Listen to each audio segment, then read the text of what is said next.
मां भी इन्हनि लकड़नि जे ढेर ते वेही करे कुझु ॻाल्हाया ऐं हिननि खे अल्लाह खां जेको आहे कुझु ख़ुशि कया ऐं अहिड़ा कलमात बयान कया जो ख़ुदा बि ख़ुशि थिए हिननि खे अजुर ऐं सवाब वठी ॾिया। मां फरमाया मां थो चवां मौला बाहूं ॿधी करे तव्हांजे आॾो मौला इहो अर्ज़ थो कयां पैगंबर यबने रसूलुल्लाह फर्ज़ंद पैगंबर छा जो इहो कमीनो मिंबर ते वेठो हो हिननि खे गुमराही में आंदो आहे। हाणे मौला जे हक़ में मिंबर खाली थी वयो मौला ता इनखे मिंबर छो न चयो जो लकड़न जो ढेर चयो आ। मौला ज़ैनुल आबिदीन उते जुमला था फरमाइने मिंबर उनखे चइबो आहे जिते अल्लाह ऐं अल्लाह जे रसूल जो ज़िक्र हले जंहिं जाइ ते खुदा ऐं खुदा जे रसूल आले मुस्तफा जो ज़िक्र न हले उहो मिंबर न लकड़न जो ढेर आ। जॾहिं मौला खे न मौला जो मूंखे इजाज़त ॾियो यज़ीद जो ला वल्लाह अल्लाह जो कसम हरगिज़ तोखे इजाज़त न ॾींदुसि। उते जेके भी दरबार में वेठा हा दरबार जे कुंड कुंड मां जेको आहे शोर थियो आहे त उथो हिनखे बि ॻाल्हाइण ॾियो। यज़ीद खे हिकु माण्हुनि चयो आहे तो जेको ख़तीब मोकिलियो उन जेको बकवास कयो आहे उहो बकवास करे लथो आहे। हाणे ही तुंहिंजो कैदी आहे असीर बणिजी आयो आहे इजाज़त ॾी अचे त हिनखे बि थी ॿुधूं त ही कुझु छा थो बयान करे ही छा थो चवणु चाहे। ऐं जॾहिं हिननि मौला खे जॾहिं ॾिठो मौला जे हक़ में जॾहिं ॻाल्हाइण शुरू थी वई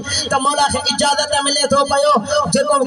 तारीख़ थो लिखे पुट भी मसनत से गॾु वेठो हो 22 साल जे नाले सां त उहो पुट थो चवे बाबा इनखे इजाज़त ॾे तुंहिंजो कैदी आहे असीर बणिजी आयो आहे। ही सभु दरबार में मुखालिफ़ बणिजी वेंदा इहे केरु हिनखे एतिरो ॿुधंदो कहिड़ा उन टाइम लाउड स्पीकर लॻल आहे जो साॻे सॼी दरबार ॿुधे आहे सॼी शाम ॿुधे आहे। उते पुट ते चए थो इहे 20-25 माण्हू ॿुधंदसि हरू भरू जेकॾहिं इनखे इजाज़त नथो ॾेई कैदी खे इहे 20-25 माण्हू मुखालिफ़ थो बणाई पियो। हिन पुट खे उते जुमला चया जे पुट तोखे ख़बर कोन्हे को जेको हिननि खां तूं वाक़ुफ़ न आहे मां वाक़ुफ़ आहियां। अगरि जेकॾहिं हिनखे इजाज़त ॾिनोमे जेकॾहिं हिन मेंबर ते वञी वेठो त मुंहिंजे नस्ल जो कख बि पतोड़े छॾींदो। जेका मुंहिंजी 40 साल मुंहिंजे वॾनि हुकूमत कई आहे शाम में उन 40 सालनि जे हुकूमत खे 1 मिंट में ई ज़ाया करे छॾींदो। पोइ पुट से ॾिठो चए बाबा हाणे जेकॾहिं दरबार में मुखालिफ़ थिए त भले थिए बाक़ी हिनखे इजाज़त ॾियण खां तयारु कोन्हे को।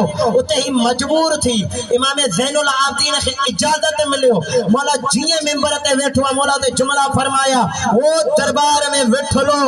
जेको मूंखे सुञाणे थो उहो मूंखे सुञाणे थो जेको नथो सुञाणे मां उनखे पंहिंजो तारीफ़ बि करायां थो त मां उनखे ॿुधायां थो त मां कंहिंजे नस्ल मंझां आहियां कंहिंजे हसब मंझां आहियां कहिड़े ख़ानदान मंझां तालुक़ रखंदड़ आहियां। उते मौला जुमला फरमाया अन्नबनुल खदीजतल ग़रा अन्नबनुल मोहम्मद मुस्तफा अन्नबनुल अली मुर्तजा अन्नबनुल फातिमत ज़हरा अन्नबनुल अली इब्न हुसैन इब्न अली। उते मौला जुमला तो फरमाए त आऊं खदीजा जो बचड़ो आहियां आऊं मोहम्मद मुस्तफा जो अल्लाह जो आखिरी नबी आ जंहिं ते तव्हां कलमो था पढ़ो उन नबी जो बच्चो आहियां आऊं उन अली जो फर्ज़ उन अली जो बच्चो आहियां जंहिं अली जंगे खैबर में जेको रसूल अल्लाह ॾेई उनखे जंगे खैबर फतह करायो हज़ारनि जंगनि में उन मुंहिंजे ॾाॾे अली हर मोड़ ते जेके भी मुंहिंजे नाने जे मुक़ाबले में ईंदा हा अली मुंहिंजो ॾाॾो उन्हनि खे जेको निस्तो नाबूद करे छॾींदो हो ऐं उन ज़हरा जो फर्ज़ंद आहियां जंहिंजे लाइ मुस्तफा उथी बीह करे इस्तक़बाल कंदो हो उन नबी जे न्याणीअ जो औलाद आहियां ऐं उन हुसैन इब्न अली जो फर्ज़ंद आहियां जंहिंखे हिन कमीने बाग़ीअ जे निस्बत सां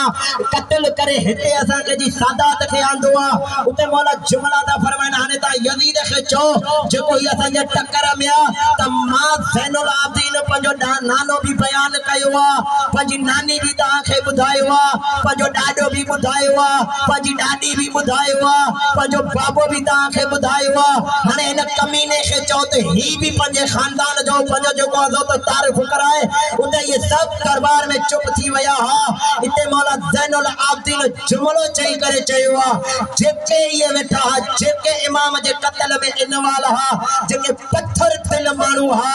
उहे इन तारीख़ थी लिखे त उहे माण्हू रोई करे पिया चवनि त असां पत्थर